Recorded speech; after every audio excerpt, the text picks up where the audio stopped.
주요섭 단편 소설 사랑손님과 어머니. 나는 금년 6살 난 처녀애입니다. 내 이름은 박옥희이고요. 우리 집 식구라고는 세상에서 제일 이쁜 우리 어머니와 단 2식구뿐이랍니다. 아차, 큰일 났군. 외삼촌을 빼놓을 뻔했으니. 지금 중학교에 다니는 외삼촌은 어디를 그렇게 싸돌아 다니는지 집에는 끼니 때나 외에는 별로 붙어있지를 않아 어떤 때는 한 주일씩 가도 외삼촌 꽃배기도 못 보는 때가 많으니까요. 깜빡 잊어버리기도 예사지요 뭘. 우리 어머니는 그야말로 세상에서 둘도 없이 곱게 생긴 우리 어머니는 금년 나이 24살인데 과부랍니다. 과부가 무엇인지 나는 잘 몰라도 하여튼 동네 사람들이 날더러 과부딸이라고들 부르니까 우리 어머니가 과부인 줄을 알지요. 남들은 다 아버지가 있는데 나만은 아버지가 없지요. 아버지가 없다고 아마 과부딸이라나 봐요. 외할머니 말씀을 들으면 우리 아버지는 내가 이 세상에 나오기 한 달 전에 돌아가셨대요.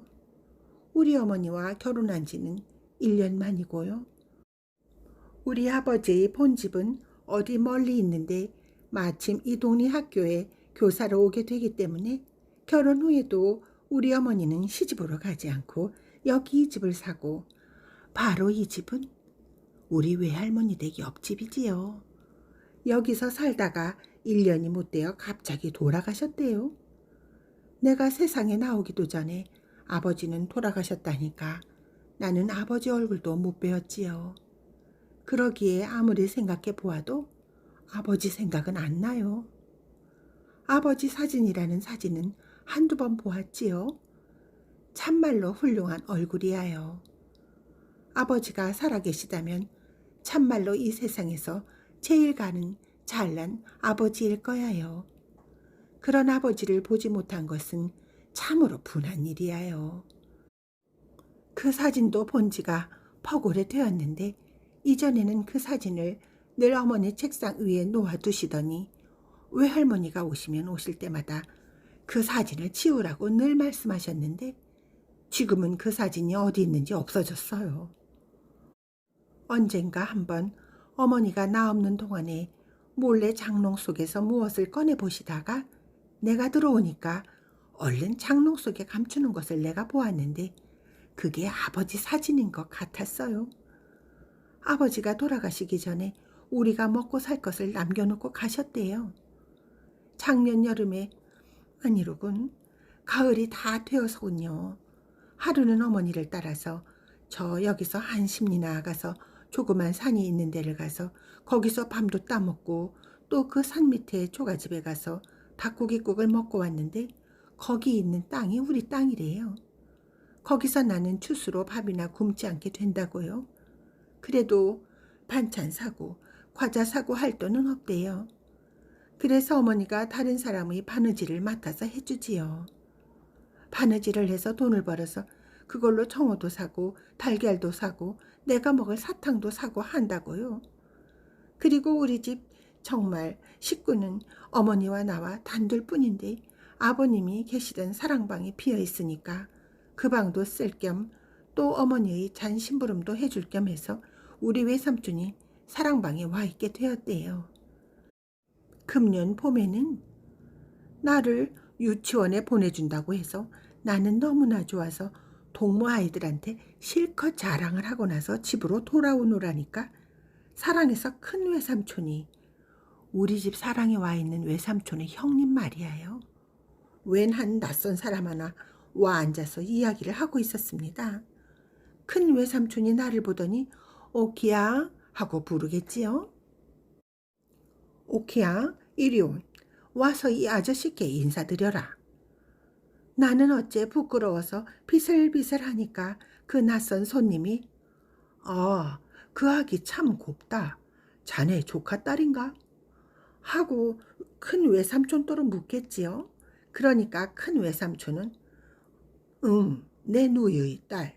경선군의 유복녀 외딸일세 하고 대답합니다. 오키야 이리온 응?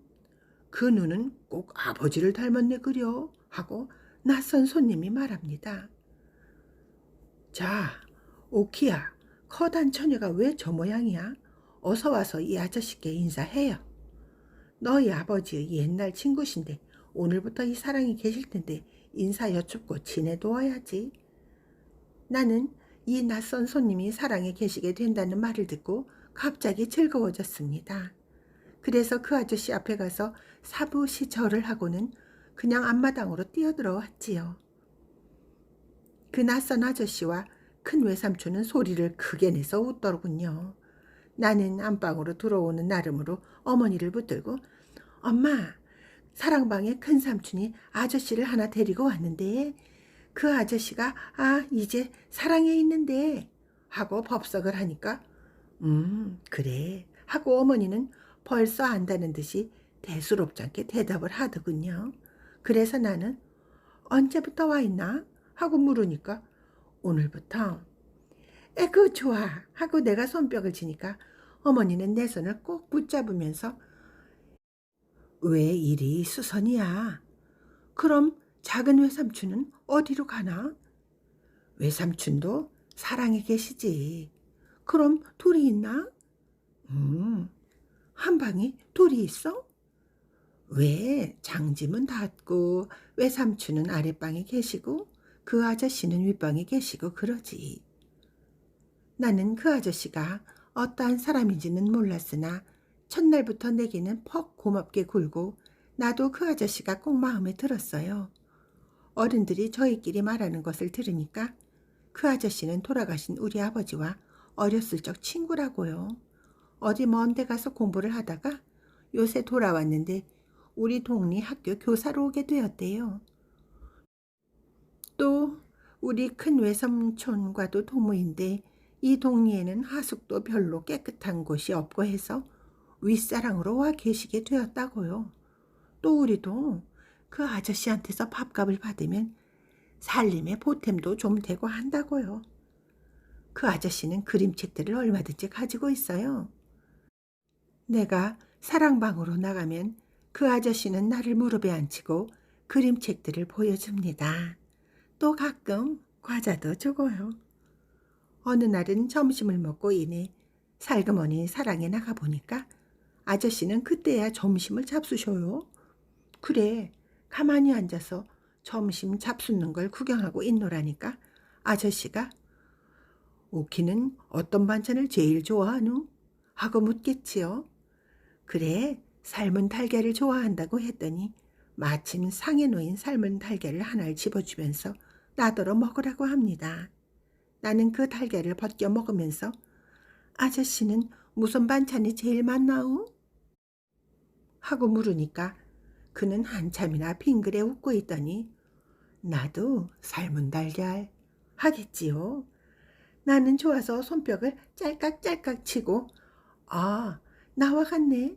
그럼 어머니한테 알려야지 하면서 일어서니까 아저씨가 꼭 붙들면서 그러지 말어. 그러시겠지요. 그래도 나는 한번 마음을 먹은 다음엔 꼭 그대로야 하고야만은 성미지요. 그래 앞마당으로 뛰쳐들어가면서 엄마 엄마 사랑 아저씨도 나처럼 삶은 달걀을 제일 좋아한대 하고는 소리를 질렀지요. 떠들지 말어 하고 어머니가 눈을 흘기십니다. 그러나 사랑 아저씨가 달걀을 좋아하는 것이 내게는 썩 좋게 되었지요. 그것은 그 다음부터는 어머니가 달걀을 많이씩 사게 되었으니까요. 달걀 장수 노파가 오면 한꺼번에 10알도 사고 20알도 사고 그래서 두고두고 삶아서 아저씨 상에도 놓고 또 을에 나도 하나씩 주고 그래요. 그뿐만 아니라 아저씨한테 놀러 나가면 가끔 아저씨가 책상 서랍 속에서 달걀을 한두 알 꺼내서 먹으라고 주지요. 그래 그 다음부터는 나는 아주 실컷 달걀을 많이 먹었어요. 나는 아저씨가 매우 좋았어요. 많은 외삼촌은 가끔 툴툴하는 때가 있었어요. 아마 아저씨가 마음에 안 드나 봐요. 아니, 그것보다도 아저씨 잔심부름을 꼭 외삼촌이 하게 되어서 그것이 싫어서 그러나 봐요. 한 번은 어머니와 외삼촌이 말다툼하는 것까지 내가 들었어요. 어머니가 야, 또 어디 나가지 말고 사랑에 있다가 선생님 들어오시거든 상내 가야지 하고 말씀하시니까 외삼촌은 얼굴을 찡그리면서 제길 남 어디 좀 볼 일이 있는 날은 의뢰 끼니 때에 안 들어오고 늦어지니? 하고 툴툴하겠지요. 그러니까 어머니는 그러니 어쩌겠니? 너밖에 사랑 출입할 사람이 어디 있니? 누님이 좀 상들고 나가구려. 요새 세상에 내외합니까? 어머니는 갑자기 얼굴이 빨개지시고 아무 대답도 없이 그냥 외삼촌에게 향하여 눈을 흘기셨습니다. 그러니까 삼촌은 흥흥 웃으면서 사랑으로 나갔지요. 나는 유치원에 가서 창가도 배우고 요리도 배우고 하였습니다. 유치원 여자 선생님이 풍금을 아주 썩 잘 타요. 그런데 우리 유치원에 있는 풍금은 예배당에 있는 풍금과는 아주 다른데 퍽 조그마한 것이지만은 소리는 퍽 좋아요. 그런데 우리 집 윗간에도 유치원 풍금과 꽃같이 생긴 것이 놓여 있는 것이 갑자기 생각났어요. 그래 그날 나는 집으로 돌아오는 길로 어머니를 끌고 윗간으로 가서 엄마 이거 풍금 아니요? 하고 물으니까 어머니는 빙그레 웃으시면서 그렇단다. 그건 어찌 알았니? 우리 유치원에 있는 풍금이 이것과 똑같은데 뭘. 그럼 엄마도 풍금 탈 줄 아우? 하고 나는 다시 물었습니다. 그것은 내가 이태껏 한 번도 어머니가 이 풍금 앞에 앉는 것을 본 일이 없기 때문입니다. 어머니는 아무 대답도 아니하십니다. 엄마, 이 풍금 좀 타봐 하고 재촉하니까 어머니 얼굴은 약간 흐려지면서 그 풍금은 너희 아버지가 날 사다 주신 거란다. 너희 아버지가 돌아가신 후에는 그 풍금은 이때까지 뚜껑도 한 번 안 열어보았다. 이렇게 말씀하시는 어머니 얼굴을 보니까 금방 울음보가 터질 것만 같이 보여서 나는 그만 엄마 나 사탕 줘 하면서 아랫방으로 끌고 내려왔습니다. 아저씨가 사랑방에 와 계신 지 벌써 여러 밤을 잔 뒤입니다. 아마 한 달이나 되었지요.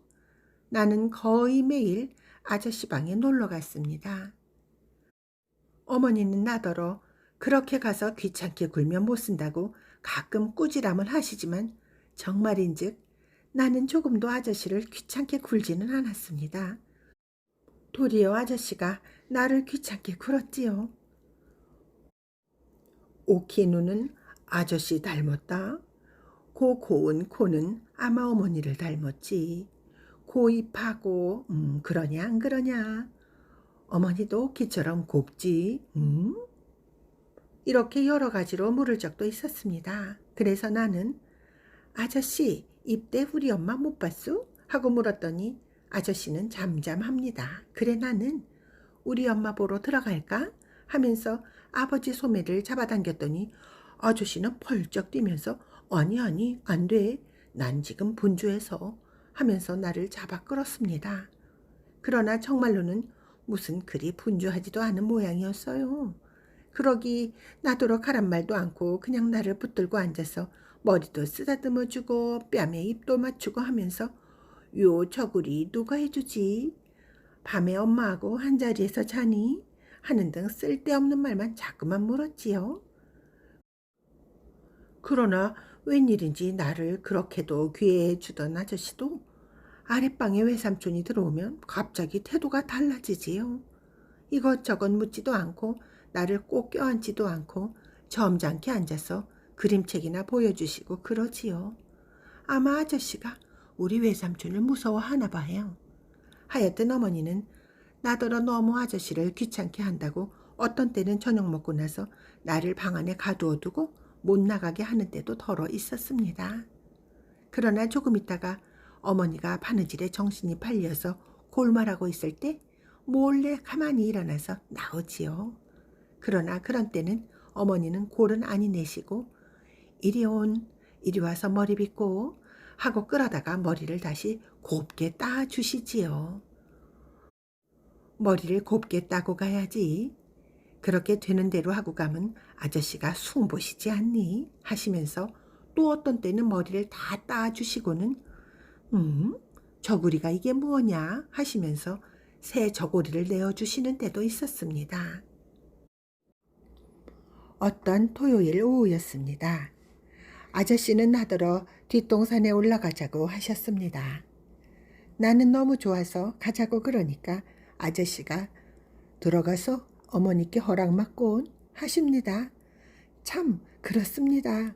나는 뛰쳐들어가서 어머니께 허락을 맡았습니다.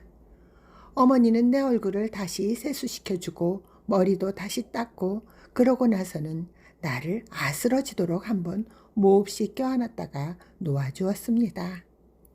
너무 오래 있지 말고 하고 어머니는 크게 소리치셨습니다. 아마 사랑 아저씨도 그 소리를 들었을 거예요. 뒷동산에 올라가서는 정거장을 한참 내려다 보았으나 기차는 안 지나갔습니다. 나는 풀잎을 쭉쭉 뽑아 보기도 하고 땅에 누운 아저씨의 다리를 꼬집어 보기도 하면서 놀았습니다. 한참 후에 아저씨가 손목을 잡고 내려오는데 유치원 동무들을 만났습니다. 오키가 아빠하고 어디 갔다 온다, 응? 하고 한 동무가 말하였습니다. 그 아이는 우리 아버지가 돌아가신 줄을 모르는 아이였습니다. 나는 얼굴이 빨개졌습니다. 그때 나는 얼마나 이 아저씨가 정말 우리 아버지였더라면 하고 생각했는지 모릅니다. 나는 정말로 한 번만이라도 아빠 하고 불러보고 싶었습니다. 그리고 그날 그렇게 아저씨하고 손목을 잡고 골목골목을 지나오는 것이 어찌도 재미가 좋았는지요. 나는 대문까지 와서 난 아저씨가 우리 아빠라면 좋겠다 하고 불쑥 말해버렸습니다. 그랬더니 아저씨는 얼굴이 홍당무처럼 빨개져서 나를 몹시 흔들면서 그런 소리 하면 못 써 하고 말하는데 그 목소리가 몹시도 떨렸습니다. 나는 아저씨가 몹시 성이 난 것처럼 보여서 아무 말도 못하고 안으로 뛰어들어갔습니다. 어머니가 어디까지 갔단? 하고 나와 안으며 묻는데 나는 대답도 못하고 그만 훌쩍훌쩍 울었습니다. 어머니는 놀라서 오키야 왜 그러니 응? 하고 자꾸만 물었으나 나는 아무 대답도 못하고 울기만 했습니다. 이튿날은 일요일인 고로 나는 어머니와 함께 예배당에 가려고 차리고 나서 어머니가 옷을 갈아입는 동안 잠깐 사랑회를 나가보았습니다. 아저씨가 아직도 성이 났나 하고 가만히 안을 들여다보았더니 책상에 앉아서 무엇을 쓰고 있던 아저씨가 내다보면서 빙그레 웃었습니다. 그 웃음을 보고 나는 마음을 놓았습니다. 아저씨가 지금은 성이 풀린 것이 확실하니까요. 아저씨는 나를 이리 보고 저리 보고 훑어보더니 오키 오늘 어디 가노? 저렇게 곱게 차리고 하고 물었습니다. 엄마하고 예배당에 가. 예배당에? 하고 나서 아저씨는 잠시 나를 멍하니 바라보더니 어느 예배당에? 하고 물었습니다. 요 앞에 예배당에 가지 뭐. 요 앞이라니? 이때 안에서 오키야 하고 부드럽게 부르는 어머니 목소리가 들렸습니다. 나는 얼른 안으로 뛰어들어오면서 돌아보니까 아저씨는 또 얼굴이 빨갛게 성이 났겠지요. 네원 참으로 무슨 일로 요새는 아저씨가 그렇게 성을 잘 내는지 알 수 없었습니다. 예배당에 가서 찬미하고 기도하다가 중간에 갑자기 나는 혹시 아저씨도 예배당에 오지 않았나 하는 생각이 나서 눈을 뜨고 고개를 들어 남자석을 바라보았습니다. 그랬더니 바로 거기에 아저씨가 와 앉아 있겠지요.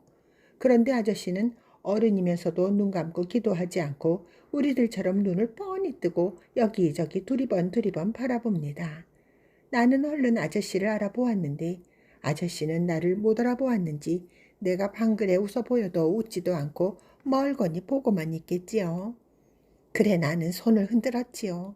그러니까 아저씨는 얼른 고개를 숙이고 말더군요. 그때 어머니가 내가 팔 흔드는 것을 깨닫고 두 손으로 나를 붙들어 끌어당기더군요. 나는 어머니 귀에다 입을 대고 저기 아저씨도 왔어 하고 속삭이니까 어머니는 흠칫하면서 내 입을 손으로 막고 막 끌어잡아다가 앞에 앉히고 고개를 누르더군요. 보니까 어머니도 얼굴이 홍당무처럼 빨개졌더군요. 그날 예배는 아주 젬병이었어요. 웬일인지 예배가 다 끝날 때까지 어머니는 성이 나서 강대만 향하여 앞으로 바라보고 앉았고 이전 모양으로 가끔 나를 내려다보고 웃는 일이 없었어요.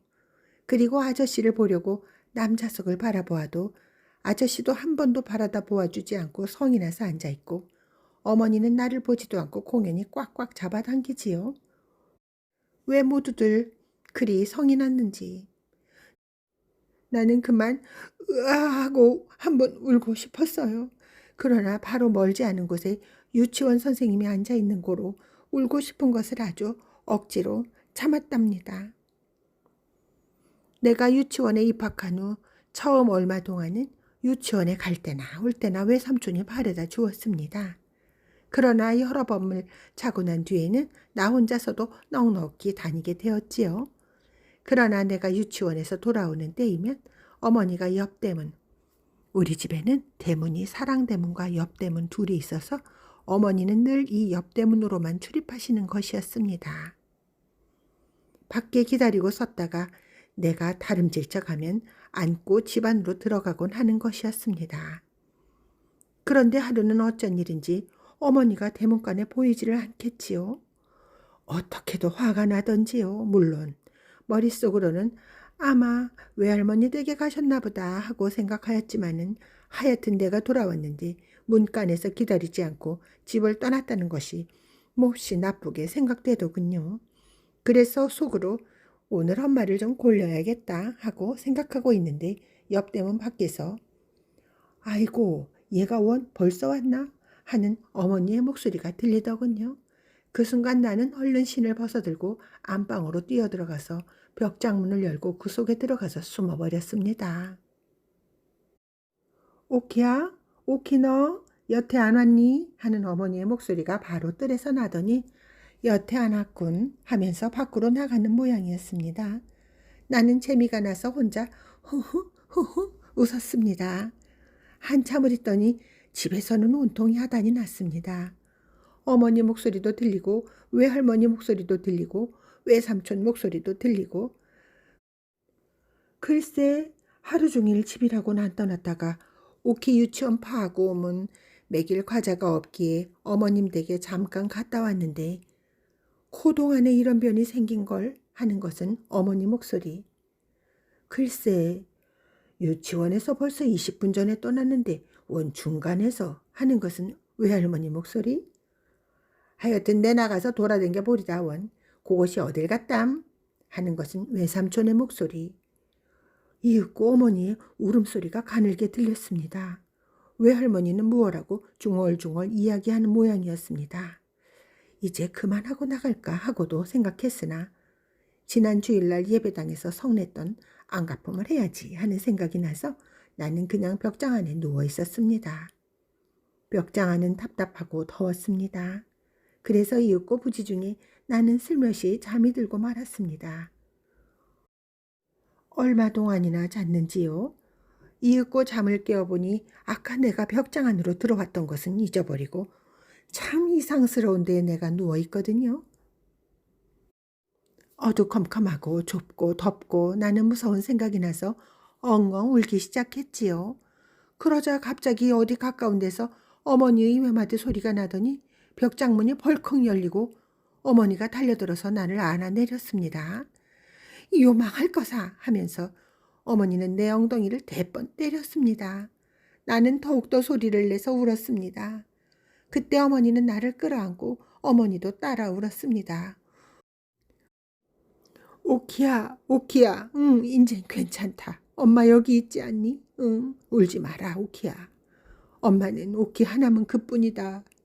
오키 하나만 바라고 산다. 난 너 하나면 그뿐이야. 세상 다 일이 없다. 오키만 있으면 바라고 산다. 오키야, 응, 울지 마라. 응, 울지 마라. 이렇게 어머니는 나더러 자꾸 울지 말라고 하면서도 어머니는 그치지 않고 자꾸 울었습니다. 외할머니는 원 그것이 도깨비가 들렸단 말일까? 벽장 속엔 왜 숨는담?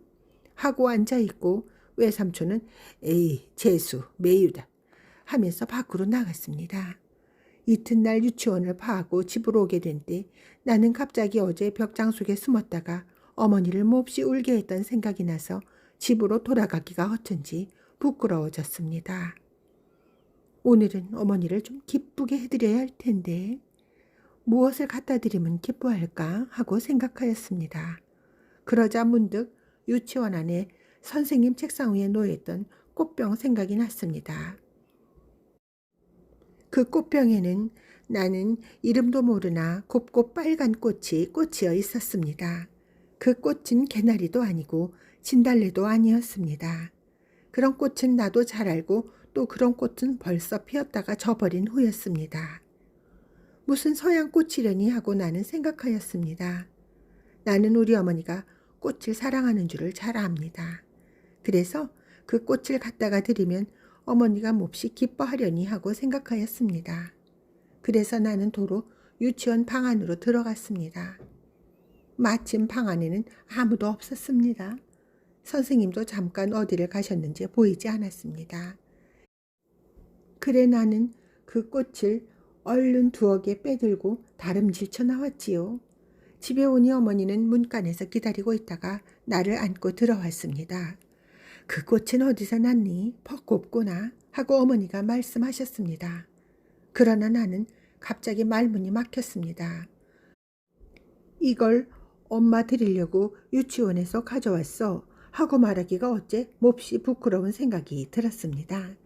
그래 잠깐 망설이다가 이 꽃? 저 사랑 아저씨가 엄마 갖다 주라고 줘 하고 불쑥 말했습니다.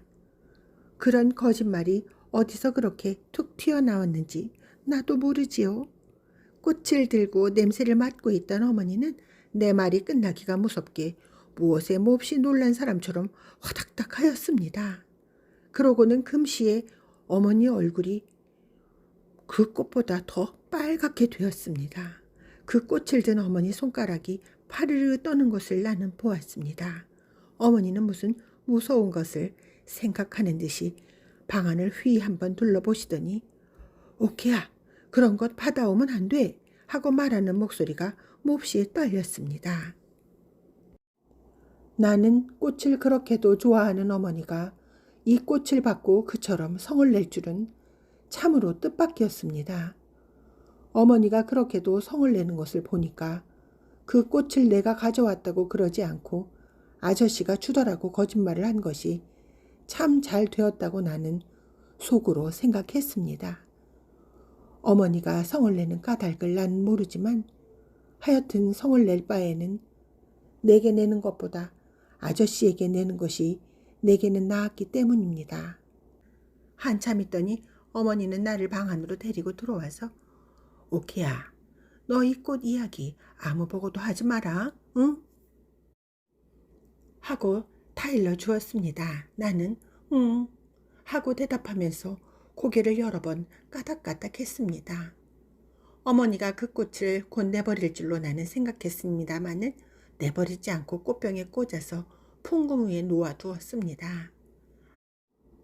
아마 퍽 여러 밤 자도록 그 꽃은 거기 놓여 있어서 마지막에는 시들었습니다. 꽃이 다 시들자 어머니는 가위로 그 대를 잘라버리고 꽃 많은 찬송각 책갈피에 끼워 두었습니다. 내가 어머니께 꽃을 갖다 주던 날 밤에 나는 또 사랑에 놀러 나가서 아저씨 무릎에 앉아서 그림책을 보고 있었습니다. 갑자기 아저씨 몸이 흠칫하였습니다. 그러고는 귀를 기울입니다. 나도 귀를 기울였습니다. 풍금 소리, 그 풍금 소리는 분명한 방에서 흘러나오는 것이었습니다. 엄마가 풍금 타나 보다 하고 나는 벌써 일어나서 안으로 뛰어들어갔습니다. 안방에는 불을 켜지 않았습니다.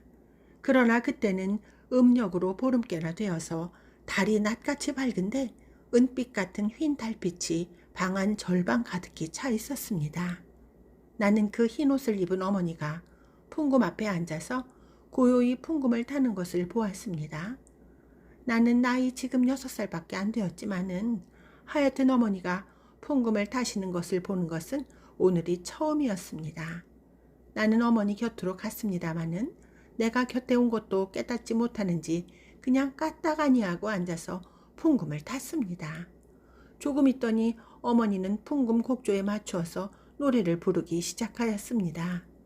어머니 목소리가 그렇게도 아름다운 것도 나는 이때까지 모르고 있었습니다. 어머니는 참으로 우리 유치원 선생님보다도 목소리가 훨씬 더 곱고 또 노래도 더 잘 부르시는 것이었습니다. 나는 가만히 서서 어머니 노래를 들었습니다. 그 노래도 마치 은시를 타고 별나라에서 내려오는 노래처럼 아름다웠습니다. 그러나 얼마 오래지 않아 목소리는 약간 떨리기 시작하였습니다. 가늘게 떨리는 노랫소리, 그에 따라 풍금이 가는 소리도 바르르 떠는 듯 했습니다. 노랫소리는 차차 가늘어지더니 마지막에는 사르르 없어져 버렸습니다. 풍금 소리도 사르르 없어졌습니다. 어머니는 살며시 일어나시더니 옆에 섰던 내 머리를 쓰다듬었습니다. 그 다음 순간 어머니는 나를 안고 마루로 나오셨습니다. 어머니는 아무 말씀도 없이 그냥 꼭꼭 껴안는 것이었습니다. 달빛을 한박 받는 내 어머니 얼굴은 참으로 새하얗다고 생각되었습니다. 우리 어머니의 참으로 새하얀 두 뺨 위로는 쉴 새 없이 두 줄기 눈물이 줄줄 흘러내리고 있는 것을 나는 보았습니다. 그것을 보니 나도 갑자기 울고 싶어졌습니다. 어머니, 왜 울어? 하고 나도 훌쩍거리면서 물었습니다. 오키야. 응? 한참 동안 어머니는 아무 말씀도 없었습니다. 그러나 한참 후에 오키야, 너 하나면 그뿐이다. 엄마, 어머니는 다시 대답이 없으셨습니다. 하루는 밤에 아저씨 방에서 놀다가 졸려서 안방으로 들어오려고 일어서니까 아저씨가 하얀 봉투를 서랍에서 꺼내어 내게 주었습니다. 오키, 이거 갖다가 엄마 드리고 지나간 달 밥값이라고. 나는 그 봉투를 갖다가 어머니에게 드렸습니다. 어머니는 그 봉투를 받아들자 갑자기 얼굴이 파랗게 질렸습니다. 그 전날 달밤에 마루에 앉았을 때보다도 더 새하얗다고 생각되었습니다. 어머니는 그 봉투를 들고 어쩔 줄을 모르는 듯이 초조한 빛이 나타났습니다. 나는 그거 지나간 달 밥값이래 하고 말을 하니까 어머니는 갑자기 잠자다 깨나는 사람처럼 응? 하고 놀라더니 또 금시에 백지장같이 새하얗던 얼굴이 빨갛게 물들었습니다. 봉투 속으로 들어갔던 어머니의 파들파들 떨리는 손가락이 지전을 몇 장 끌고 나왔습니다. 어머니는 입술에 약간 웃음을 띠면서 후 하고 한숨을 내쉬었습니다. 그러나 그것도 잠깐. 다시 어머니는 무엇에 놀랐는지 흠칫하더니 금시의 얼굴이 다시 새하얘지시고 입술이 바르르 떨렸습니다. 어머니의 손을 바라다 보니 거기에는 몇 장 외에 네모로 접은 흰 종이가 한 장 접혀 있는 것이었습니다. 어머니는 한참을 망설이는 모양이었습니다. 그러더니 무슨 결심을 한 듯이 입술을 악물고 그 종이를 차근차근 펴들고 그 안에 쓰인 글을 읽었습니다. 나는 그 안에 무슨 글이 쓰여 있는지 알 도리가 없었으나 어머니는 그 글을 읽으면서 금시의 얼굴이 파랬다 빨겠다 하고 그 종이를 든 손은 이제는 파들파들이 아니라 와들와들 떨려서 그 종이가 부석부석 소리를 내게 되었습니다. 한참 후에 어머니는 그 종이를 아까 모양으로 네모지게 접어서 돈과 함께 도로 넣어 반죽그릇에 던졌습니다.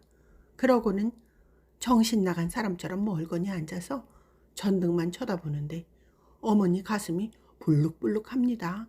나는 어머니가 혹시 병이 나지 않았나 하고 염려가 되어서 얼른 가서 무릎에 안기면서 엄마 잘까? 하고 말했습니다. 엄마는 내 뺨에 입을 맞추어 주셨습니다. 그런데 어머니 입술이 어쩌면 그리도 뜨거운지요. 마치 불에 달군 돌이 볼에 와닿는 것 같았습니다. 한참을 자고 나서 잠이 채 깨지는 않았으나 어렴풋한 정신으로 옆을 쓸어보니 어머니가 없었습니다. 가끔 가다 나는 그런 버릇이 있어요. 어렴풋한 정신으로 옆을 쓸면 어머니 보드라운 살이 만져지지요. 그러면 나는 다시 잠이 들어버리곤 하는 것이었습니다. 어머니가 자리에 없다는 것을 알게 되자 나는 갑자기 무서워졌습니다. 그래서 잠은 다 달아나고 눈을 번쩍 뜨고 고개를 돌려 살펴보았습니다. 방 안은 불은 안 켰지만 어슴푸레하게 밝습니다. 뜰로 하나 가득한 달빛이 방 안에까지 희미한 밝음을 던져주는 것이었습니다. 윗목을 보니 우리 아버지의 옷을 넣어두고 가끔 어머니가 꺼내서 쓸어보시는 그 장롱문이 열려있고 그 아래 방바닥에는 흰 옷이 한 무더기가 널려 있습니다. 그리고 그 옆에는 장롱을 반쯤 기대고 자리옷만 입은 어머니가 주춤하고 앉아서 고개를 위로 쳐들고 눈은 감고 무엇이라고 입술로 소곤소곤 외고 있는 것이 보였습니다. 아마 기도를 하나보다 하고 나는 생각했습니다. 나는 자리에서 일어나서 기어가서 어머니 무릎을 뻐개고 기어들어갔습니다. 엄마, 뭘 해? 어머니는 소곤거리기를 그치고 눈을 떠서 나를 한참이나 물끄러미 들여다보십니다. 오키야? 응? 가서 자자. 엄마도 같이 자. 그래, 엄마도 같이 자. 그 목소리가 어째 싸늘하다고 내가 생각되었습니다. 어머니는 돌아가신 아버지의 옷들을 한 가지씩 들고는 가만히 손바닥으로 쓸어보고는 장롱 안에 넣었습니다. 하나씩 쓸어보고는 장롱 안에 넣곤 그 옷을 다 넣을 때 장롱문을 닫고 쇠를 채우고 그러고 나서 나를 안고 자리로 돌아왔습니다. 엄마, 우리 기도하고자? 하고 나는 물었습니다. 어머니가 나를 밤마다 재워줄 때마다 반드시 기도를 하는 것이었습니다. 내가 할 줄 아는 기도는 주기도문 뿐이었습니다. 그 뜻은 하나도 모르지만 어머니를 따라서 자꾸자꾸 해보아서 지금에는 나도 주기도문을 잘 외웁니다. 그런데 웬일인지 어젯밤 잘 때에는 기도할 것을 잊어버리고 그냥 잤던 것이 지금 생각이 났기 때문에 나는 그렇게 물었던 것입니다. 어젯밤 자리에 들 때 내가 기도할까? 하고 말하고 싶었으나 어머니가 너무나 슬픈 빛을 띠고 있는 고로 나도 가만히 아무 소리 없이 잠이 들고 말았던 것입니다. 기도하자 하고 어머니가 고요히 대답했습니다. 엄마가 기도해 하고 나는 갑자기 어머니의 기도하는 보드라운 음성이 듣고 싶어져서 말했습니다. 하늘에 계신 우리 아버지여. 어머니는 고요히 기도를 시작하였습니다. 이름을 거룩하게 하옵시며 나라에 임하옵시며 뜻이 하늘에서 이루어진 것처럼 땅에서도 이루어지이다. 오늘날 우리에게 일용할 양식을 주옵시고 우리가 우리에게 죄 지은 자를 용서하여 준 것처럼 우리 죄를 사하여 주옵시고 우리를 시험에 들지 말게 하옵시고 우리를 시험에 들지 말게 하옵시고 시험에 들지 말게 시험에 들지 말게. 이렇게 어머니는 자꾸 되풀이하였습니다. 나도 지금은 맡기지 않고 줄줄 외는 주기도문을 글쎄 어머니가 맡기다니 참으로 우스운 일이었습니다. 시험에 들지 말게 시험에 들지 말게 하고 자꾸만 되풀이하는 것을 참다 못해서 엄마 내 마저 할게 하고 다만 악에서 구하옵소서 대개 나라와 권세와 영광이 아버지께 영원히 싸움나이다 하고 내가 끝을 마쳤습니다. 어머니는 한참이나 가만히 있다가 오랜 후에야 겨우 아멘 하고 속삭이었습니다. 요새 와서 어머니의 하는 일이란 참으로 알 수 없는 노릇입니다. 어떤 때는 어머니도 퍽 유쾌하셨습니다. 밤에 때로는 풍금도 타고 또 때로는 찬송가도 부르고 그러실 때에는 나도 너무나 좋아서 어머니 옆에 앉아서 듣습니다. 그러나 가끔 그 독창은 소리 없는 울음으로 끝맺는 때가 많은데 그런 때면 나도 따라서 울었습니다. 그런데 어머니는 나를 안고 내 얼굴에 돌아가면서 무수히 입을 맞춰 주면서 엄마는 오키 하나뿐 그뿐이야. 응, 그렇지. 하시면서 언제까지나 우시는 것이었습니다. 어떤 일요일 날, 그렇지요. 그것은 유치원 방학하고 난 그 이튿날이었어요. 그날 어머니는 갑자기 머리가 아프시다고 예배당회를 그만두었습니다. 사랑에서는 아저씨도 어디 나가고 외삼촌도 나가고 집에는 어머니와 나와 단둘이 있었는데 머리가 아프다고 누워 계시던 어머니가 나를 부르시더니 오키야, 너 아빠가 보고 싶니? 하고 물으십니다. 우리도 아빠 하나 있으면. 나는 혀를 까불고 어리광을 좀 부려가면서 대답을 했습니다. 한참 동안을 어머니는 아무 말씀도 아니하시고 천장만 바라보시더니 오키야, 오키 아버지는 오키가 세상에 나오기도 전에 돌아가셨단다. 오키도 아빠가 없는 건 아니지. 그저 일찍 돌아가셨지. 오키가 이제 아버지를 새로 또 가지면 세상이 욕을 한단다. 오키는 아직 철이 없어서 모르지만 세상이 욕을 한단다. 사람들이 욕을 해. 오키 어머니는 환양년이다 이러고 세상이 욕을 해. 오키 아버지는 죽었는데 오키는 아버지가 또 하나 생겼대. 참 망측도 하지. 이러고 세상이 욕을 한다. 그리 되면 오키는 언제나 손가락질을 받고 오키는 커도 시집도 훌륭한데 못 가고 오키가 공부를 해서 훌륭하게 돼도 그까지 환양년의 딸 이러고 남들이 욕을 한단다. 이렇듯 어머니는 혼잣말 하시듯 드문드문 말씀하셨습니다. 그러고는 한참 있더니 오키야 하고 또 부르십니다. 오키는 언제나 내 곁을 안 떠나지. 오키는 언제나 엄마하고 같이 살지. 오키는 엄마가 늙어서 꼬부랑 할미가 되어도 그래도 오키는 엄마하고 살지. 오키가 유치원 졸업하고 또 소학교 졸업하고 또 중학교 졸업하고 또 대학교 졸업하고 오키가 조선서 제일 훌륭한 사람이 돼도 그래도 오키는 엄마하고 같이 살지. 응? 오키는 엄마를 얼만큼 사랑하나? 이만큼 하고 나는 두 팔을 쫙 벌려 보였습니다. 응? 얼만큼? 응? 그만큼?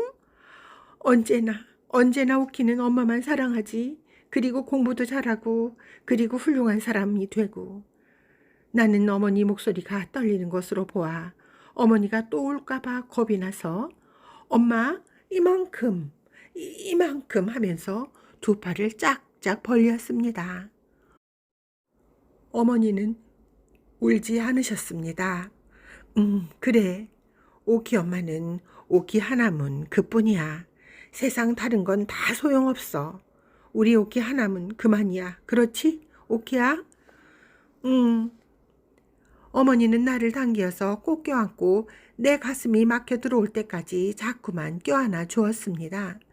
그날 밤 저녁밥 먹고 나니까 어머니는 나를 불러앉히고 머리를 새로 빗겨 주었습니다. 댕기도 새 댕기를 들여주고 바지, 저고리, 치마 모두 새 것을 꺼내 입혀 주었습니다. 엄마 어디 가? 하고 물으니까 아니 하고 웃음을 띠면서 대답합니다. 그러더니 새로 달인 하얀 손수건을 내려 내 손에 쥐어주면서 이 손수건 저 사랑 아저씨 손수건인데 이것 아저씨 갖다 드리고 와. 응? 오래 있지 말고 손수건만 갖다 드리고 이내 와. 응? 하고 말씀하셨습니다. 손수건을 들고 사랑으로 나가면서 나는 접혀진 손수건 속에 무슨 발각발각하는 종이가 들어있는 것처럼 생각되었습니다마는 그것을 펴보지 않고 그냥 갖다가 아저씨에게 주었습니다. 아저씨는 방에 누워있다가 벌떡 일어나서 손수건을 봤는데 웬일인지 아저씨는 이전처럼 나보고 빙그레 웃지도 않고 얼굴이 몹시 파랬습니다. 그러고는 입술을 질근질근 깨물면서 말 한마디 아니하고 그 손수건을 봤더군요. 나는 어째 이상한 기분이 들어서 아저씨 방에 들어가 앉지도 못하고 그냥 되돌아서 안방으로 돌아왔지요. 어머니는 풍금 앞에 앉아서 무엇을 그리 생각하는지 가만히 있더군요. 나는 풍금 옆으로 가서 그 옆에 앉아 있었습니다. 이윽고 어머니는 풍금을 타십니다. 무슨 곡조인지는 몰라도 어째 그 슬프고 고즈넉한 곡조야요. 밤이 늦도록 어머니는 풍금을 타셨습니다.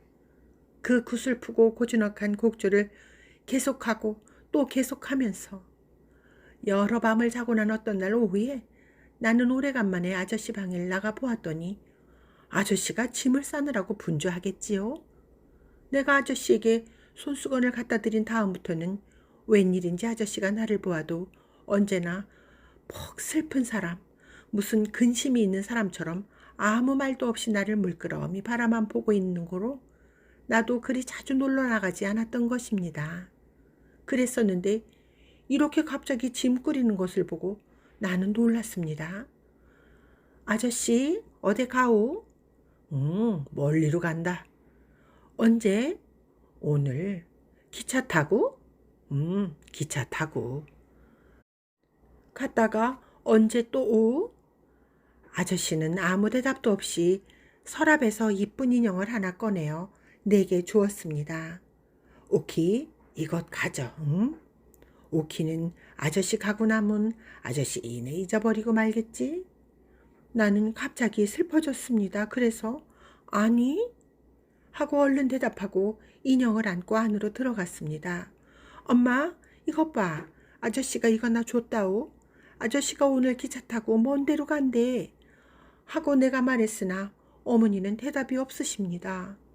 엄마, 아저씨 왜 가오? 학교 방학했으니까 가지. 어디로 가오? 아저씨 집으로 가지 어디로 가? 갔다가 또 오? 어머니는 대답이 없으십니다. 난 아저씨 가는 거 나쁘다 하고 입을 쫑긋했으나 어머니는 그 말에 대답 않고 오키야, 벽장에 가서 달걀 몇 알 남았나 보아라 하고 말씀하셨습니다. 나는 깡충깡충 방 안으로 들어갔습니다. 달걀은 6알이 있었습니다. 6알! 하고 나는 소리쳤습니다. 다 가지고 이리 나오너라. 어머니는 그 달걀 6알을 다 삶았습니다. 그 삶은 달걀 6알을 손수건에 싸놓고 또 반지에 소금을 조금 싸서 한 귀퉁이에 넣었습니다. 오키야, 너 이것 갖다 아저씨 드리고 가시다가 착간에서 잡수시랜다고, 응? 그날 오후에 아저씨가 떠나간 다음 나는 방에서 아저씨가 준 인형을 업고 자장자장 잠을 재우고 있었습니다. 어머니가 부엌에서 들어오시더니 오키야, 우리 뒷동산에 바람이나 쐬러 올라갈까? 하십니다. 가 하면서 나는 좋아 덤비었습니다. 잠깐 다녀올 터이니 집을 보고 있으라고 외삼촌에게 이르고 어머니는 내 손목을 잡고 나섰습니다. 엄마, 나 저 아저씨가 준 인형 가지고 가? 그러렴. 나는 인형을 안고 어머니 손목을 잡고 뒷동산으로 올라갔습니다. 뒷동산에 올라가면 정거장이 빤히 내려다 보입니다. 엄마, 저 정거장 좀 봐. 기차는 없군. 어머니는 아무 말씀도 없이 가만히 서 계십니다. 사르르 바람이 와서 어머니 모시 치맛자락을 산들산들 흔들어 주었습니다. 그렇게 산 위에 가만히 서 있는 어머니는 다른 때보다도 더 한층 이쁘게 보였습니다. 저편 산모퉁이에서 기차가 나타났습니다. 아, 저기 기차 온다 하고 나는 좋아서 소리쳤습니다. 기차는 정거장에 잠시 머물더니 금시에 삑 하고 소리를 지르면서 움직였습니다. 기차 떠난다 하면서 나는 손뼉을 쳤습니다. 기차가 저편 산모퉁이 뒤로 사라질 때까지 어머니는 가만히 서서 그것을 바라다 보았습니다.